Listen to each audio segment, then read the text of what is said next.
Hello, BookTube.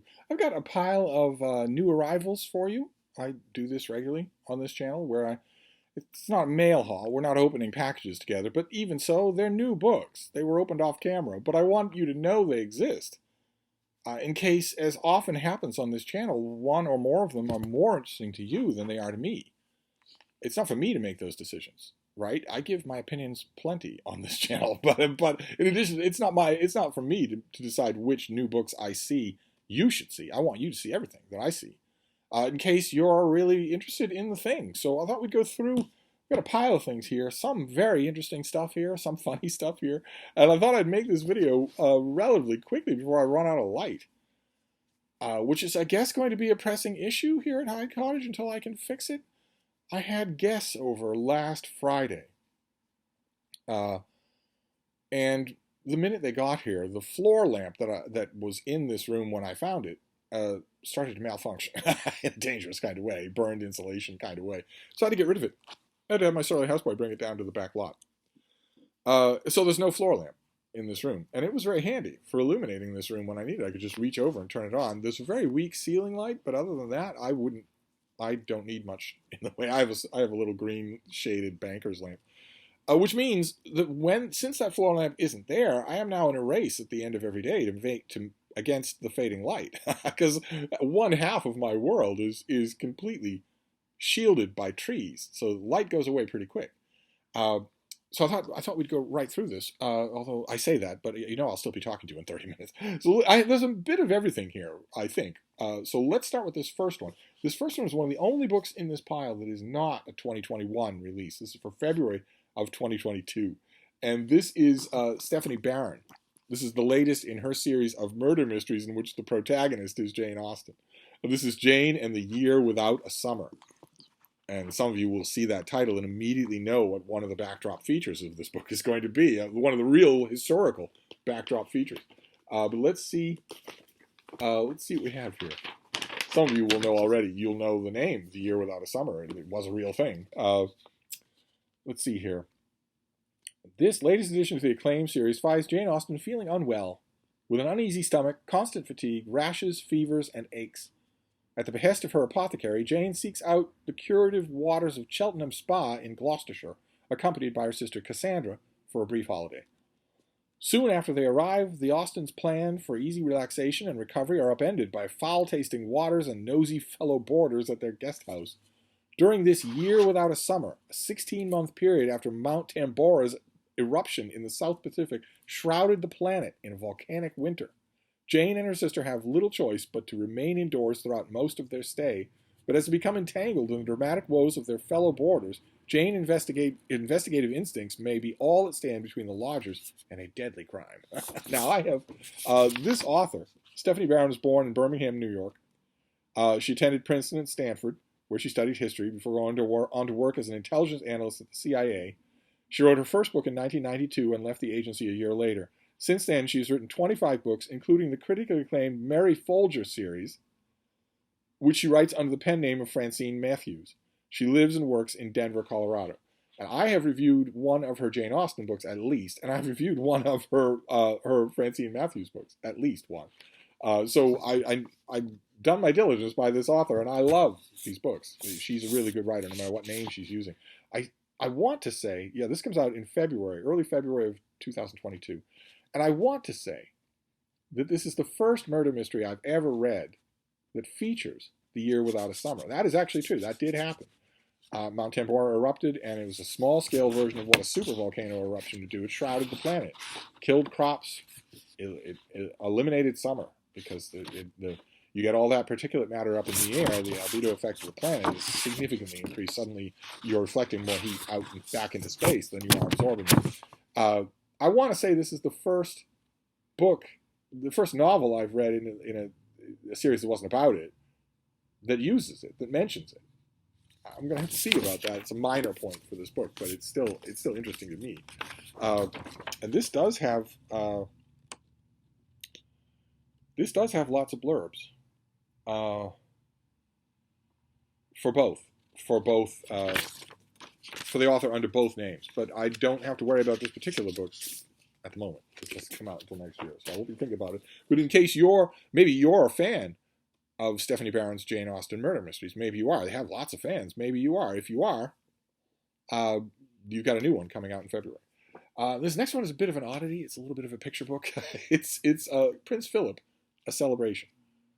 You royal watchers out there will know that Queen Elizabeth II's longtime husband recently died in this year, and at a ripe old age. And lots of royal watchers were worried, very much worried, because I'm sure you know in your personal life that couples that tend to be married for so long, for such a long time, well over 50 years, tend to develop some sort of weird sync that science doesn't quite understand, where when one dies, the other one dies very soon after. That is bound to happen. The Queen is in her 90s, but still, this is a celebration of Prince Philip. It's going to be heavily, photographic. It's going to have pictures of some kind on every page. It's not going to be the Prince Philip biography, the bells and whistles Prince Philip biography that's probably in the works right now. That biography will be weird. I will have the same kind of raised eyebrow reaction to it that I have to a book that says Prince Philip, A Celebration. This was a guy who was explicitly hired to be a stud in the royal stable. There was precious little. I mean, I know that royal biographers, especially the ones that want to retain access to the palace, will often just plain lie about this, but there was very little in the way of an initial spark of romance. Very little. And I would argue, from what we know anyway, from what documents we have that we're allowed to see, I would argue that there was precious little romance all along. I was not one of the people who was worried that Queen Elizabeth II would die because her beloved mainstay had died. I don't think that happened. I think if she can survive all the death that she has gone through, she can survive this. But there's not much to celebrate about Prince Philip. He was a bore and an imbecile, and the only thing he had going for him, you won't even be able to tell from this picture, but you will be able to tell, I'm sure there'll be a picture early enough. The only thing that he had going for him, the reason why the royal family picked him, is because when he was a young man, he had just the kind of bloodline they wanted. He was from royalty himself. Yeah, there we go. Once that went away, there was precious little to celebrate in Prince Philip. But it's a Windsor book. I'll definitely take it. Then this next one is Cause for Celebration. Absolute Cause for Celebration. The author here is Aubrey Hendricks, and this is his new book. Let me see. Do I have a sheet on this? Do we know when this comes out? Yes. I have it. Oh, good. Yes, I have a sheet on this. This is from Beacon Press. This comes out... Oh, now, don't be fussy. Oh, goodness. Okay, all right. Well, all right, this came out in July. Well, that's good news for you, because it means it's out in your bookstores.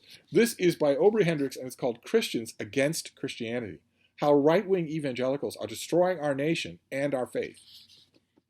Let's see here. In this book, the author sets the record straight, defending the truth and majesty of the gospel from the right-wing evangelicals' crude caricature of it. He searingly indicts white evangelicals' allegiance to white supremacy and calls Christians to return their faith to the life-affirming messages that Jesus brought and died for. He traces the rise of the modern evangelical movement, beginning with right-wing Christian segregationist vociferous opposition to racial integration, through the formation of activist right-wing organizations which aim to impose a white supremacist Christian nationalist agenda on all of American society. He addresses why prominent right-wing evangelicals and preachers chose Trump as their messiah, noting how his blank-page malleability, easy susceptibility to flattery, and a moral compass so skewed as to be virtually non-existent made him a perfect candidate to help them realize their goal of forcing every aspect of American life to genuflect at the altar of their narrow brand of Christianity. I read this author, I don't know that I have, it'll tell me in the book. I read one of his previous books. He is the author of, let's see here, okay, we list a couple. The Politics of Jesus, Rediscovering the True Revolutionary Nature of Jesus' Teachings and How They've Been Corrupted, and The Universe Bends Toward Justice. radical reflections on the Bible, the church, and the body politic, and the universe bends toward justice with prejudice. And this, I missed it completely in July, but this is absolutely invigorating. Can't wait to get to it. Won't wait to get to it. Because that has infuriated me as well. That has absolutely infuriated me, and it's great that, I mean, this author will know 10 times more about the subject than I will. And it's great to see someone writing a book calling out these paleoconservative so-called Christian evangelicals who don't preach anything Christian at all. They don't know anything about what they're talking about. They have warped the faith to be the marching orders of the worst elements of society just so that they can get power and also an uninterrupted stream of money. It's great to have someone call them out on it. So that's going to be fantastic. So if I haven't read this book yet, well, on the strength of the book by this author that I have read, I can tell you that if you're a Christian in America and you're feeling frustrated because you turn on the news and some whack job has bombed a synagogue, and you know perfectly well that when the details come out about him, he's going to be a big tent revivalist evangelical Christian. And he's going to say that's what made him do it. If you're a Christian in this country, you look at people like that, or an absolute atheist charlatan like Donald Trump, holding up a Bible after he's gassed protesters to get to the place where he can be filmed. If you look at something like that and you say, whatever that is, it's not Christianity. It's not the thing that's given my life meaning and beauty for all the years of my life. If you look at that kind of phenomenon, you think those thoughts, get this book. Get this book. Give this author your money because you're never going to find it voiced any better than by this author. So that's a treat. That's a real treat to show you. This next one will be a treat to some people. It's certainly a treat to me in a way. In a way, it's long overdue, and these kinds of books almost never happen. This is by Deborah Bricker Balkin, and it is Harold Rosenberg, A Critic's Life. And this is a big, heavily detailed study of the art critic, Harold Rosenberg. I think I have a sheet for this as well. Yes, I do. This is coming out from the University of Chicago Press. It's probably out already. Yes, this came out in early October. All right, so this will be a little walk down memory lane here. This is the first ever complete biography of Harold Rosenberg's brilliant, fiercely independent life and the 5 decades in which he played a leading role in U.S. cultural, intellectual, and political history. With this book, the author offers the first ever complete biography of this great and eccentric man. Although he is now known mainly for his role as the art critic at The New Yorker from 1962 to 1978, Balkin weaves together a complete tapestry of Rosenberg's life and literary productions, cast against the dynamic intellectual and social ferment of his time.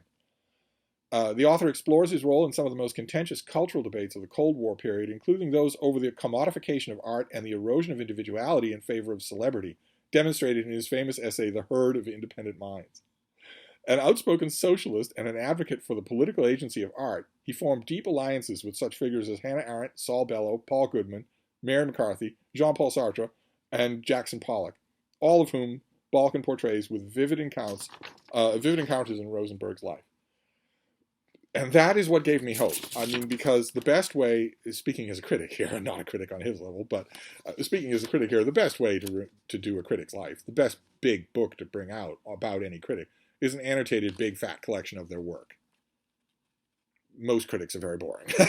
Their life is very boring. But this is a case where that wasn't true. And it's good to read in that little pub sheet that the author clearly knows that and is not going to, I mean, I'm sure that his critical works will get a recension of that quite a bit, but it's good that the broader social context is going to be there because that's very interesting.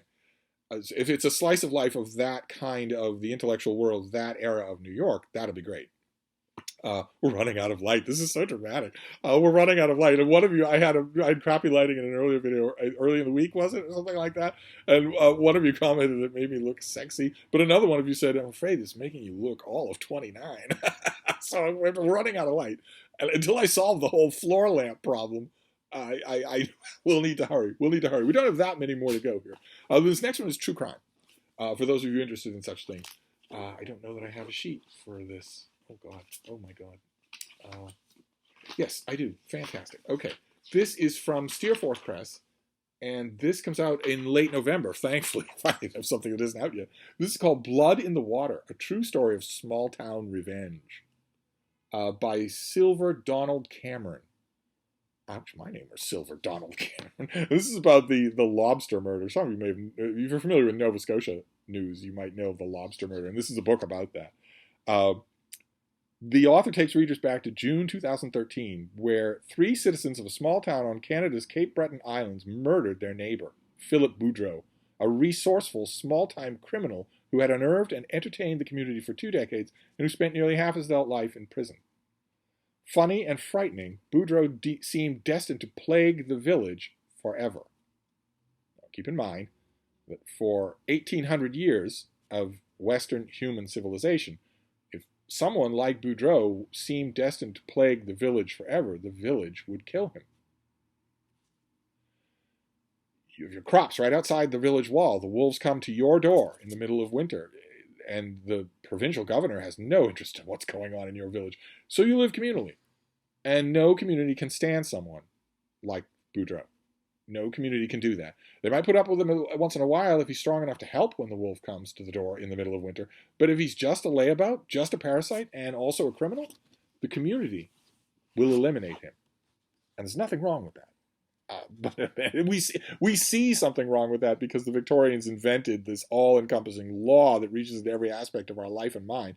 But it wasn't that way for most of human civilization. For most of human civilization, a community inflicted with a Philip Boudreau would have known instantly what to do.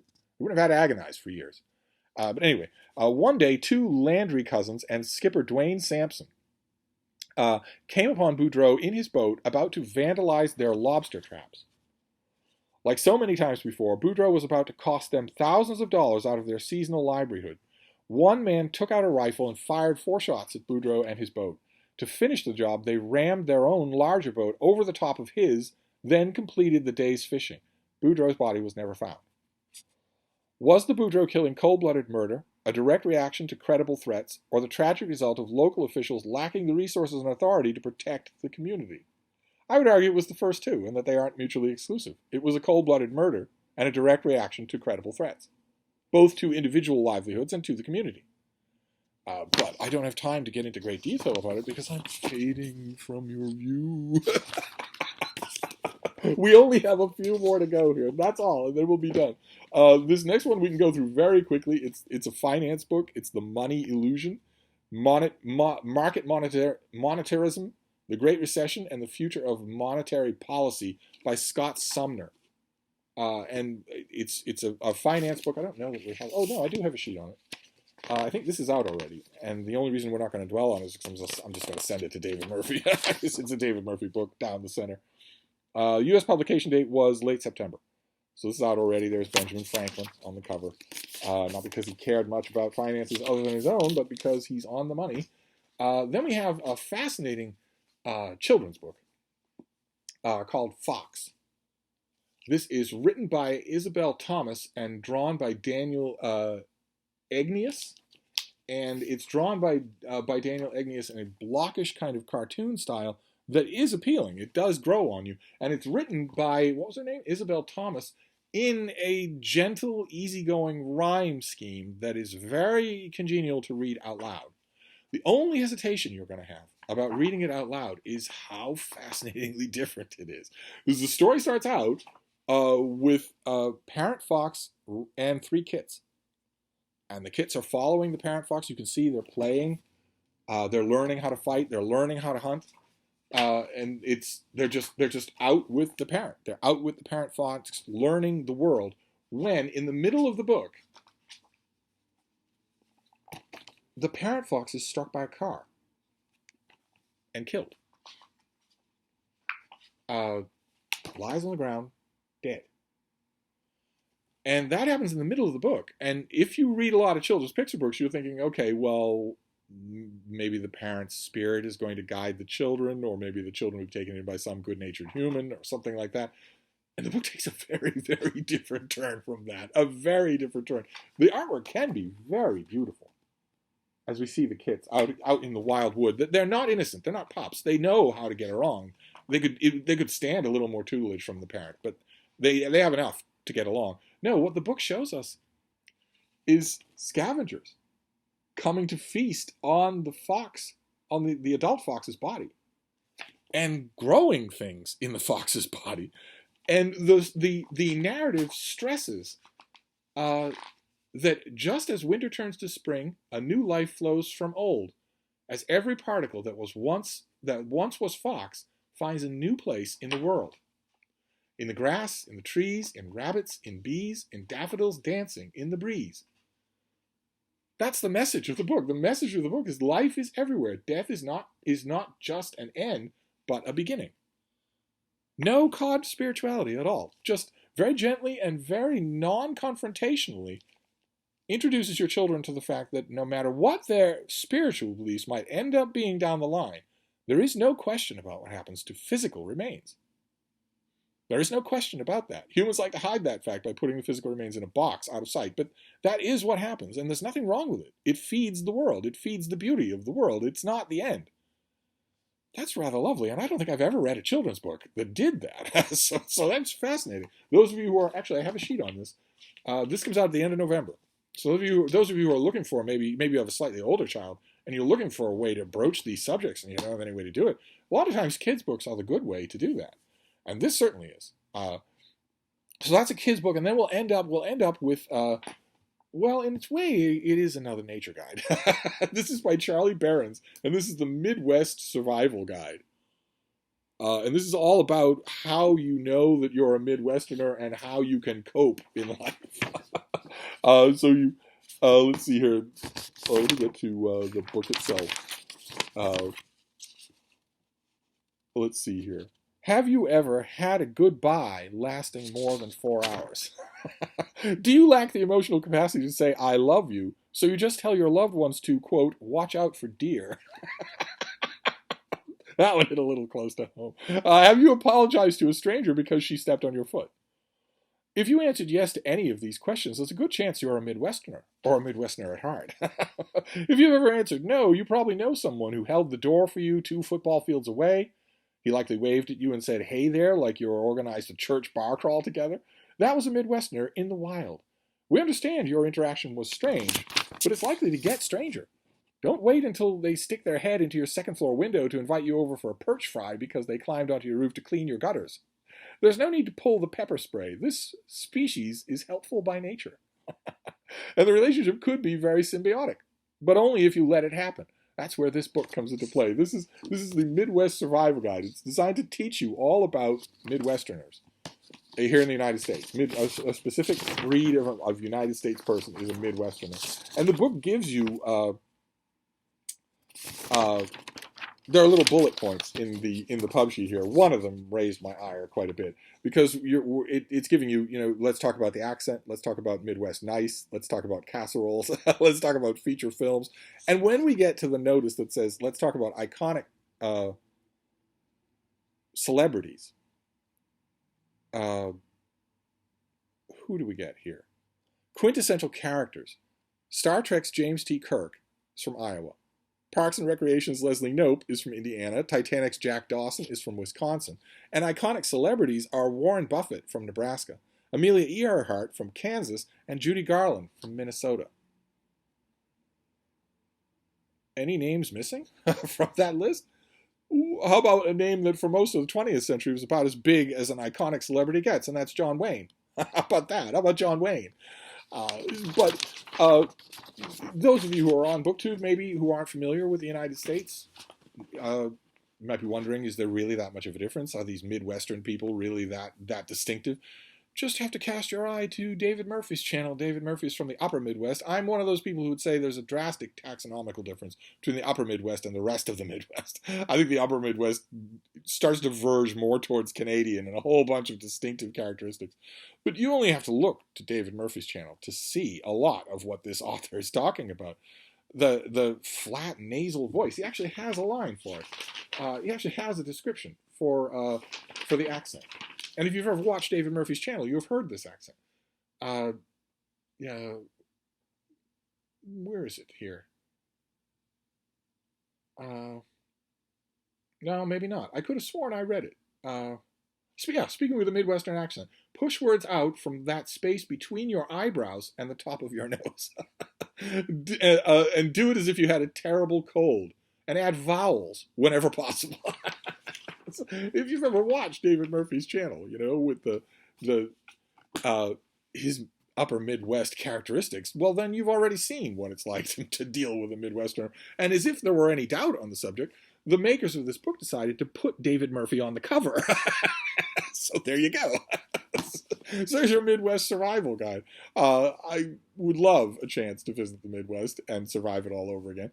But that opens the door to a long, stem-windy personal anecdote about how wonderful the American Midwest is, and we clearly don't have time for that anecdote because you can barely see me. There's no light here. I need to figure this out, and I think the obvious answer is to make all of my videos first thing in the morning when there's plenty of light. That's going to take a little bit of a change, but I think I can do it. But in the meantime, this video has to end because there's no more light. I'm as grainy as could be. So I'm going to, on this snuff film ending, I'm just going to sign off. But I'll be back. Thank you, BookTube.